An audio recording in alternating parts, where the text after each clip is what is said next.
국민 라디오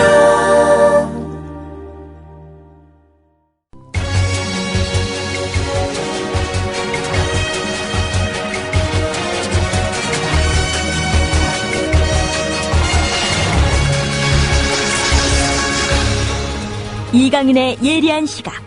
이제는 뉴스의 행과 간을 짚어냅니다. 네, 행간 시간입니다. 6시 25분이 막 되려 합니다. 조금 전에 뉴스 재구성에 귀에 익은 유시민 전 장관, 이자 전 당대표, 그리고 김어준 언론인? 어떻게 호칭해야 되죠? 김어준 KFC 사장? 총수? 정치적 입장이나 호오, 이런 건 좀 다를 수 있고, 또 특히 유시민 전 장관에 대해서는 아주 극렬하게 비판하는 분도 많지만, 그분들의 그 정치적 입장이나 이런 걸 떠나서 말이죠. 귀에 쏙쏙 들어오고, 무슨 말을 해도 일단 귀를 쫑긋하게 만드는 힘, 그거는 이 두 사람, 유시민, 김어준, 이 두 분에게 아주 탁월한 것 같습니다. 인지 효과가 참 뛰어나서 저도 한참 들었네요. 행간 첫 번째, 법원에서 조금 시대정신과 역행하는 판결이 아닌가 싶어서 골랐습니다. 사학비리 고발한 교사들에게 당신들이 한 건 민주화 운동이 아니다, 이런 요지로 법원이 판결을 내렸다는 기사입니다. 오늘 연합뉴스 기사인데요. 한돈막 들으시겠습니다. 사학비리에 맞서는 행위는 법률상 민주화 운동으로 볼 수 없다고 법원이 판결했다. 학교 안팎에서 시위를 벌이다가 재판에 넘겨져 집행유예를 선고받은 교사들은 교단을 떠나야 할 처지가 됐다. 서울행정법원 행정사부는 한 고등학교 교사 4명이 민주화 운동 관련자로 인정하라며 관할 위원회를 상대로 낸 소송에서 원소 패소로 판결했다고 오늘 밝혔다. 전국 교직원 노동조합 소속 원고들은 2011년 학교의 예결산 공개, 인사위원회 구성, 단체 협약안 실시, 폭력교사 보직 해임 등을 요구하는 결의안을 채택하고 시위를 벌였다. 이들은 교내 집회로 학생들의 수업과 교장실, 행정실 업무를 방해하고 서울시 교육청에 진입하려다가 경찰관에게 상해를 입힌 혐의 등으로 기소돼 각각 집행유예를 선고받았다. 학교 측은 유죄 판결이 확정된 교사들을 당연 퇴직시켰고, 교사들은 민주화 운동 관련자 명예회복 및 보상심의위원회마저 민주화 운동으로 인정할 수 없다는 입장을 보이자 소송을 냈다. 그러나 재판부는 관할 위원회와 같은 결론을 내렸다. 민주화 운동을 어떻게 규정할 것인가? 그 전에 그럼 민주는 무엇이고 민주화를 위해서 어떤 운동, 어떤 희생, 어떤 헌신까지를 그 범주에 넣을 것인가? 이것은 다분히 역사 철학적인 문제라고 생각합니다. 그래서 그냥 겸손하게 저의 느낌을 말씀드리는 것으로 하겠습니다. 제가 오늘 이것을 고른 이유는 재판부가 나중에 이런 설명을, 방금 우리 변 PD가 읽는 과정에서 2011년 학교의 예결성에서 시위를 벌였다고 했는데 2001년이 맞으니까 제가 바로 잡겠습니다. 상당히 오래전에 있었던 건데 많은 심리 끝에 이제 이런 최종적이가 나왔기 때문에요. 원고들의 행위는 사학 내부의 문제를 해결하기 위한 것이다. 권위주의적 통치에 직접 항거했다거나 국가 권력에 항거한 행위가 아니라서 법률상 민주화 운동으로 볼 수 없다는 게 재판부의 이런 판결의 근거입니다. 그러면서 덧붙이기를 서령 사학비리와 관련해서 활동한 사람을 민주화 운동 관련자로 인정한 선례가 있다고 해도 이 사건 처분이 평등의 원칙에 위배된다고 볼 수는 없다. 이렇게 덧붙이고 있습니다. 권위주의적 통치에 항거하거나 국가 권력에 항거한 행위가 아니라서 민주화 운동으로 포함시켜 줄 수 없다라는 건데요. 사학에 가보면 그 이사장이 교장을 겸임하거나 또는 대리로 내세운 교장을 통해서 자기의 조그만 왕국을 건설하고 눈에 보이지 않는 인적 강제, 그다음에 경제 외적 강제, 상하관 정상적인 업무를 집행하기 위해서 어느 조직이나 갖춰야 할 최소한의 서열과 권위를 통한 업무 지시 및 조직 운영 이런 것과는 사뭇 다른 양태가 곳곳에서 빚어지고 있다는 것을 우리는 지난 그 민주화 운동 요구가 본물처럼 터져 나왔을 때 사학에서도 굉장히 많은 지적과 시위와 이런 게 있었다는 것을 기억하고 있습니다. 그런데 그 사학 집단에는 나라 돈이 들어가고 있지요. 사립학교 교사들 급여 그거 다 국고에서 지급하고 있지 않습니까? 그리고 사학연금이라고 해서 교원연금과 동일한 모든 게 동일한 조건으로 유지가 되고요.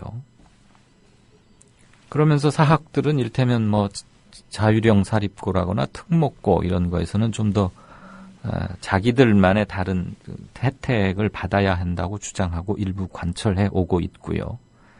그래서 우리나라에서 사학과 공립학교가 이렇게 명확히 구분되는 게 아니기 때문에 이를테면 무슨 영국의 이튼 스쿨이라거나 미국의 동부에 있는 몇백 년 된 이른바 보딩 스쿨 기숙사를 갖추고 있고 머리 나빴는데 자기 아버지가 부자여가지고 그 텍사스 기름 재벌 아들 저 부시 아버지도 했고 아들도 했죠. 그 부시 아들 부시가 나온 그런 학교 예를 들면 그런 데는 나름대로의 전통과 나름대로의 룰을 자랑스럽게 유지하면서 그 규율이 굉장히 엄하다고 해요. 학생들에게 뿐만 아니라 교직원에게도 가해지는 요구되는. 그런데 그것이 사회 상식에서 크게 벗어나지 않고 그것에 동의하지 않으면 아예 그곳에 교사를 들어가지도 않고 이러는 거니까. 그거를 국가 권력으로 어떻게 제어한다는 얘기도 듣지 않았습니다. 그리고 거기에 당연히 미국민들이 내는 세금 단 한 푼도 들어가지 않고요. 근데 우리의 사학은 제가 조금 전에 인용한 그것들과는 완전히 다르지요. 이사장은 따로 있어서 황제처럼 군림을 하지만 공교육 기틀 체제 안에서 운영되는 거 아닙니까? 그리고 나라 돈이 분명히 들어가고 있고 그러면 사회의 공통적인 최소한의 상식이 요구하는 틀 안에서 움직여야 할 의무를 갖고 있는 거지요.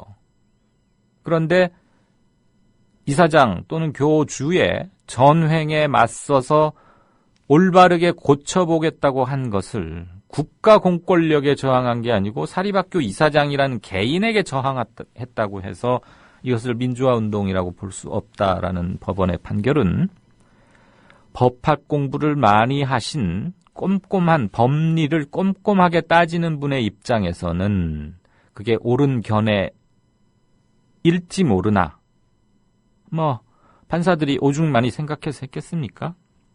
그들과 법률 다툼, 법리 논쟁을 벌일 재주도 없고 의사도 없습니다. 다만 저는 우리가 입법, 사법, 행정 이렇게 나누어서 삼권 분립이라고 하고 삼부 요인 이렇게 예우를 하고 하는 것은 사법부의 독립성을 통해서 우리 사회의 마지막 자정 기능 또는 판관 기능을 거기다 부여하는 것 아닙니까?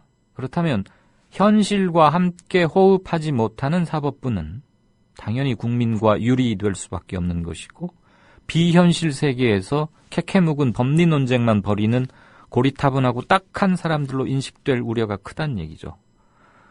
그런데 지금 우리가 87년 6월 항쟁 이후로 민주화를 향한 도도한 흐름은 이미 역사의 한 시대의 정신으로 자리 잡았고 그 이후로 이른바 민주정부라는 것을 우리는 2번 성취했고 겪었습니다.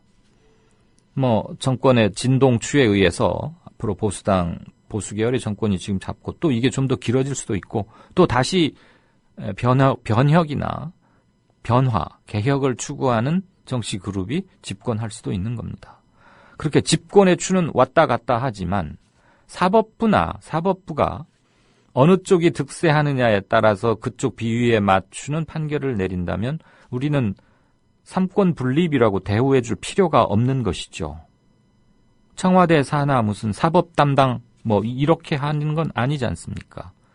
그리고 무엇보다도 도도한 시대의 흐름이 어느 목표점을 향해서 가고 있는지, 비록 가다가 약간의 반동, 테르미도르의 반동 같은 걸 만나서 조금 엎어지기도 하고 흔들리기도 하고 때론 후퇴하기도 하지만 결국은 민주의 확대, 주권은 국민에게서 나온다는 것이고 민주의 원칙은 더 이상 제가 강조드리면 시간이 아까운 거니까 그것은 이미 사법부에 있는 높으신 공부 잘하는 머리 좋은 분들이 더 잘 알 것이고 그 많은 사람이 희생하고 헌신해 가면서 이루려고 했던 것 그리고 결국은 이뤄냈던 것 그런 게 시대 정신인 거죠. 그 점을 봤을 때는 대단히 법리 문구에만 집착한 편협한 판결이 아닌가 하는 생각이 들어서요. 지금 세월호 전국하고 조금 안 맞는 점은 있지만 이런 일도 지금 벌어졌다. 이런 것은 공론화의 장에 한번 좀 올릴 필요가 있다라고 싶은 게 사법부가 너무 고고한 구름 위에 있는 것 같은 느낌을 제가 많이 받아와서 하나 골랐습니다. 저의 생각에 대해서 많은 비판과 또 다른 견해 있으면 많이 올려주시면 좋겠고요. 두 번째는 아까 말씀드린 대로 한기총 부회장이 가난한 집 아이들 불국사로 수학여행 가지 이런 게 하나 있고요. 또 하나는 사랑의 교회의 오정현 목사가 정몽준 후보의 아들이 한 미개하다는 그 발언 틀린 말 아니다. 이렇게 두 목사가 양쪽에서 스테레오로 이렇게 지금 오늘 망원 시리즈를 낸 것 같아요. 우선 조금 길지만 같은 흐름이니까 두 목사의 얘기 하이라이트 대목을 연속해서 일단 들으시겠습니다. 보수 개신교단 연합기구인 한국기독교총연합회 임원회의에서 세월호 희생 학생들과 대다수 국민들을 비하하고 폄하한 발언이 나온 것으로 확인돼 파문이 예상된다. 복수의 임원회의 참석자들에 따르면 한기총 부회장인 조광장 목사는 지난 20일 오전 11시 서울 종로구 연지동 한국기독교연합회관 내 한기총 회의실에서 열린 긴급 임원회의에서 가난한 집 아이들이 수학여행을 경주 불국사로 가면 될 일이지 왜 제주도로 배를 타고 가다 이런 사단이 빚어졌는지 모르겠다고 말했다. 문제의 발언은 홍재철 한기총 대표 회장이 박근혜 정부의 경제 활성화 대책에 부응하겠다는 취지로 마련한 전통시장 방문 행사를 세월호 희생자 분향소가 있는 경기도 안산으로 가도 좋을지에 대해 의견을 묻자 조 목사가 답하는 과정에서 나왔다. 조 목사는 이어 천안함 사건으로 국군 장병들이 숨졌을 때는 온 국민이 경건하고 조용한 마음으로 애도하면서 지나갔는데 왜 이번에는 이렇게 시끄러운지 이해를 못하겠다. 박근혜 대통령이 눈물을 흘릴 때 함께 눈물 흘리지 않는 사람은 모두 다 백정이라고 말했다고 한 참석자는 전했다.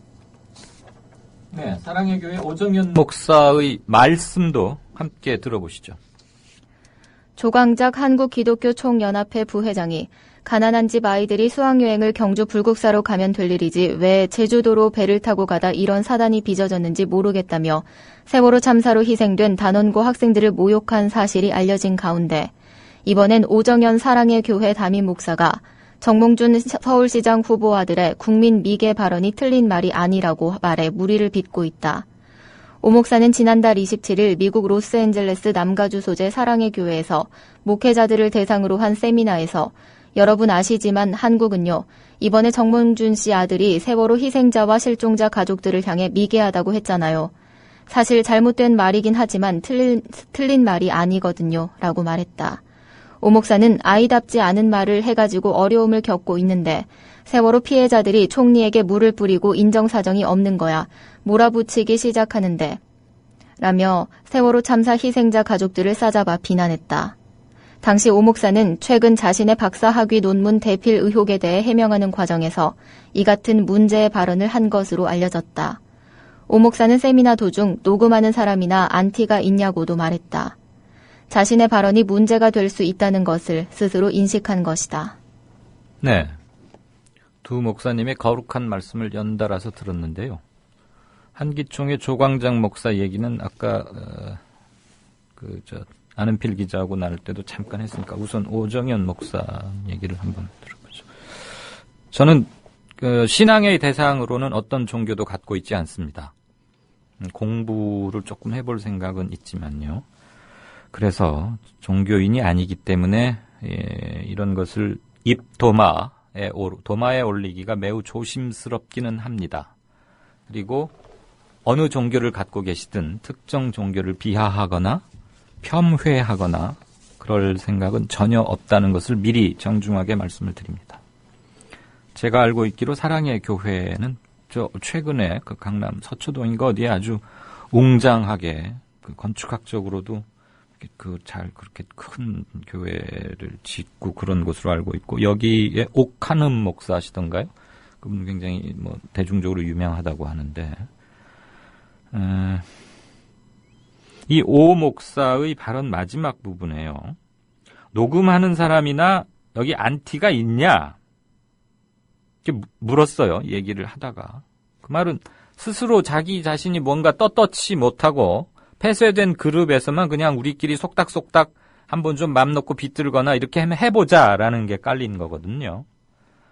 목사가 사람들을 만나서 공개된 장소에서 연설을 한다는 것은 그거 자체로 공인으로서의 활동이자 종교인으로서의 처세, 발언 그런 게 아닐까요? 무신론자인 저로서 이단 이런 것을 말할 자격도 없고 말할 터수도 못 되지만 저는 구원파, 그게 이단인지 아닌지 저는 잘 모르겠어요. 솔직히 별 관심도 없고요. 남에게 해를 끼치지 않으면 저는 그냥 별로 관심을 두려 하지 않습니다. 사랑의 교회는 한국 기독교를 대표하는 아주 커다란 그 대표적인 교회 중에 한 군데라고 알고 있는데, 그곳을 맡고 있는 오정현 목사라는 분이 목사도 자기 정치적 소신을 가질 수 있지요. 저는 꼭 목사는 항상 아래로 내려다봐야 하고 헐벗은 자를 저기해야 되고 그래서 늘 진보적인 정치관을 가져야 한다고 꼭 그렇게 주장하고 싶은 건 아닙니다. 가급적 그렇게 하는 게 어느 종교가 됐건 그 종교의 원취지에 맞는 게 아닌가라는 작은 기대나 바람은 갖고 있지만 그들에게 어떤 특정한 성향을 강제할 사람은 누구도 없는 거죠. 그런데 자기가 뭔가 캥겨서 이렇게 말을 녹음하느냐 이랬다면서 총리에게 물을 뿌리고 인정사정이 없는 거야 몰아붙이기 시작하는데, 이런 분의 종교적 태도를 이런 분의 말씀을 들으러 이렇게 가는 거 아니겠어요? 그런데 가서 듣게 되는 게 이런 철학이라면, 그럼 이분에게 세월호에서 숨져간 아이들은 어떤 존재일까? 이 오 목사는 세월호 아이들을 보면서 무슨 느낌이 들었을까? 제가 현장에 있었다면 그것을 정중하게 묻고 싶었어요. 근데 저는 교인도 아니고 또 이 자리에 여기 미국이었다는데 이 자리 이런 거 아니고 말이죠. 그래서 그가 속해 있는 이름은 사랑의 교회지만 그는 전혀 사랑이 없는 목사가 아닌가 하는 생각이 듭니다. 종교인의 발언을, 현실 관련 발언을 다루는 것에서 매우 조심스럽다는 것을 좀 양해 말씀을 드리고요. 행간을 읽어주십사 하는 것이고, 앞에 있었던 그 한기총 조광장 목사 무슨 가난한 집 아이들 불국사 어쩌고 저쩌고 하는 것은 한마디로 폐륜이자 이 사회의 공동체의 구성원이 될 자격조차 없는 사람이라고 생각합니다. 한기총이라는 곳의 성향이 어떠한지 저는 구체적으로 잘 알지는 못합니다. 예수교 장로회에 비해서 기독교 장로회가 좀 더 현실에 관심이 많고 낮은 곳에 있는 힘든 자들의 입장에서 많이 생각한다는 얘기는 들었는데, 그 기장과 한기총이 어떤 관계인지 그런 건 전혀 관심이 없고요. 단지 그가 목회자 또는 목사라면 가난한 집 애들은 이리 가고라는 것은 일단 기본적인 상식이 안 돼 있다. 그와 같이 호흡을 하면서 이 사회를 살아나가기에는 그는 종교인 이전에 이 사회의 성원이 될 자격마저도 매우 미달하는, 그가 갖고 있는 편향된 성격과 차별 그 의식, 이런 것들은 우리가 그를 데려다가 잘 교양시키고 교육시켜서 뭔가 새로운 사람으로 좀 만들어줘야 할 많이 부족한 사람이다라는 생각을 갖습니다.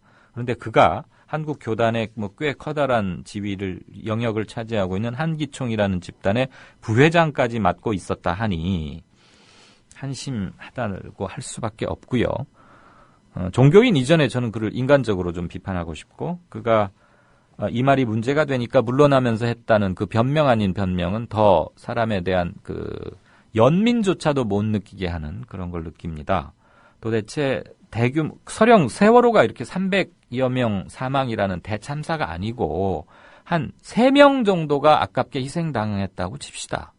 그래서도 이렇게 크게 그래서는 안 되는 거 아닙니까? 지금 우리가 세월호 사태를 숫자에만 너무 사실 그것죠. 문제의 핵심은 거기, 그리고 구할 수 있었는데 못 구했고 그들이 죽어가는 것을 보고 있으면서 무기력감과 이런 걸 느낄 수밖에 없었는데 302명이 아니라 32명이라 하더라도 또는 단 3명이라 하더라도 우리는 똑같이 아파해야 하겠다. 그리고 똑같이 반성해야 하겠다. 그런 말씀을 드립니다. 이어질 진짜 인터뷰 코너에서도 이 부분을 말씀을 나누게 될 것 같아서 저의 짧은 행가는 이렇게 하겠고요. 바로 인터뷰 들어가겠습니다. 여기